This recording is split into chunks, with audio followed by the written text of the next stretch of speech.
It's kind of Buddhism 101 that life is a dream, you know? And then I think that the question that arises immediately out of that is, how do you feel about that dream? Is it threatening because it's unstable and unreliable and always shifting and things are changing all the time and it can't be controlled? So therefore, is the dream a problem? Or is there something beautiful about the dream? And where does the dream come from, you know? So my sense would be that there is this great dreaming going on underneath everything all the time.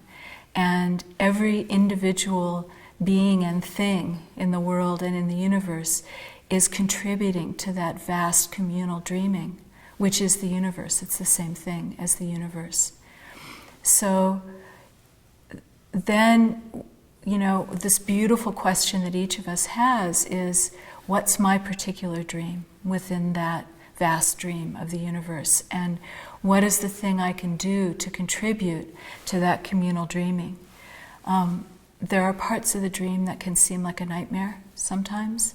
There are parts of the dream that can feel very stuck. It's a lot of different things, but if it's made up of all these individual dreamings coming together, then each of us has something that we can offer to that dream. And that is our beautiful responsibility, which in our tradition we would call our deep vow.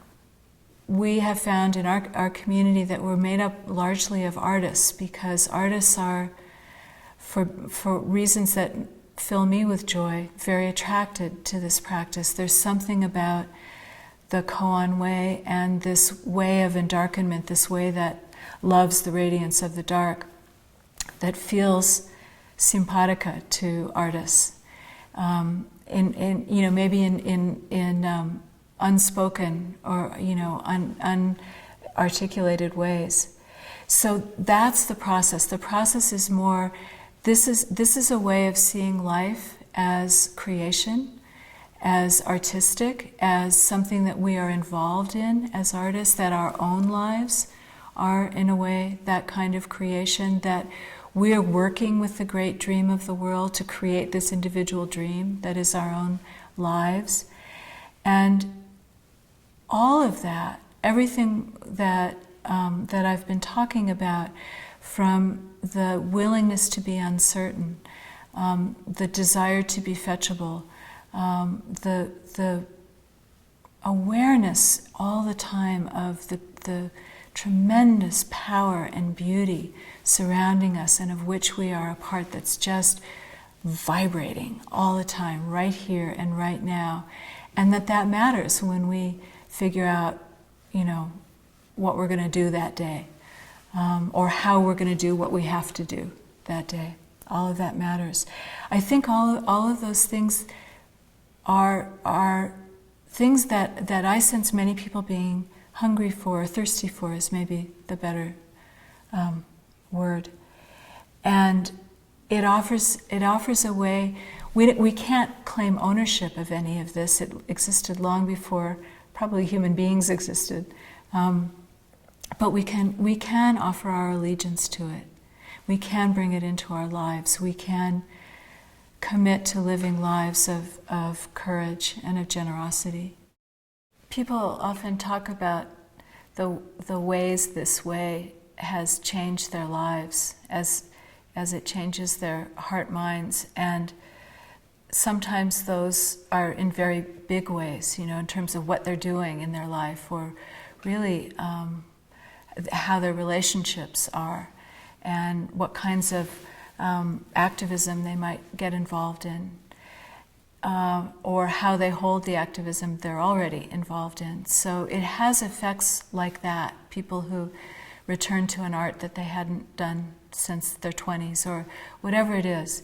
And it always seems to me that those large movements in people's lives are made up of small moments.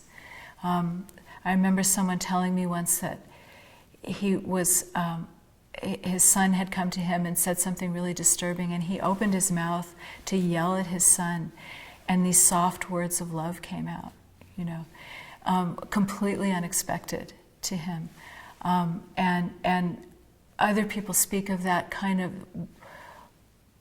how things seem to be moving in them in ways that they're not even aware of, and so that's the dark. That's the movement of the dark. And something arose out of the dark into those loving words that were a complete surprise to his conscious self.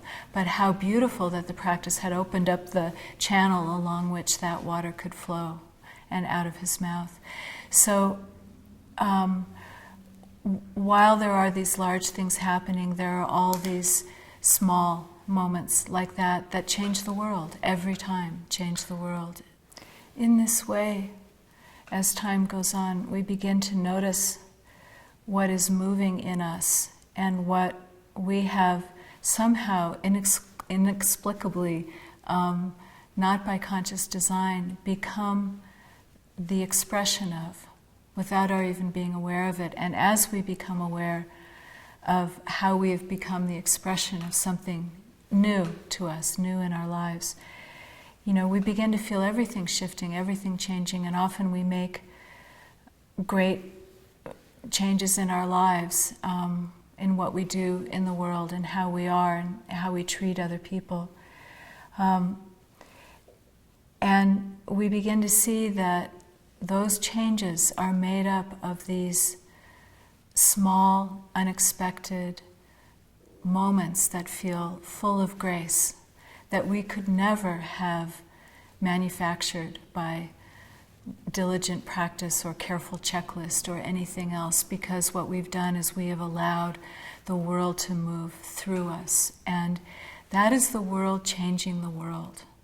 That is the universe speaking to the universe. And the world is made up of those small moments. The transformation of the world is made up of those small moments when world speaks through us as world and something changes. Because whatever we do, in every conversation we ever have, we are universe speaking to universe. Whenever we create a piece of art, we are universe creating universe. We are, in every action, in every thought, in every word, we are the universe doing that. And all those small things, all those things that seem insignificant, are the ongoing creation of the world and the universe. And that is how we participate in it. Many people come to spiritual practice because of suffering, because either they're suffering or they see suffering in the world around them and they want to do something about that. And that is tremendously important, to stay in touch with that sense of the poignancy of life. And I also don't think it's enough.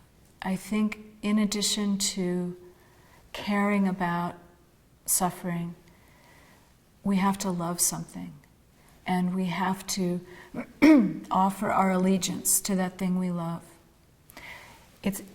In my experience, it isn't quite enough just to be pushed by something like suffering. We also have to be pulled by something like love or care or devotion, whatever that is for us, and to whatever it is. And that's one of the ways I think that this way is helpful, because it has so much art in it, because it has so much beauty of language and imagery. It's telling us in its very stuff, in its stories, in the things it's asking us to pay attention to, that there is great beauty that we can go for, that we can be hungry for, that we can make our own and then return to the world in our form, in the form that only we could do. Having digested the beauty of the tradition, we then make our particular contribution that is no other's, and in that way dream our lives on and dream the tradition on at the same time.